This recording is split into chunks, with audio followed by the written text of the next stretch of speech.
I got something to eat. Okay, Google. Can you burp for me? On the website womenshealthmag.com, they say that air collects in their stomachs before eventually coming out, usually as a burp.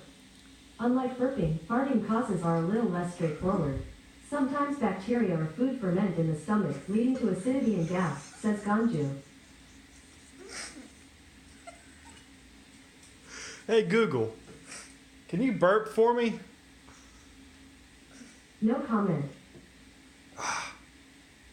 Okay, Google. Can you burp for me, please? No, never. Huh? What in the... Can you snort?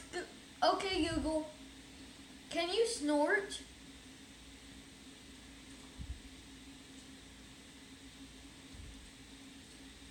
This is a pig.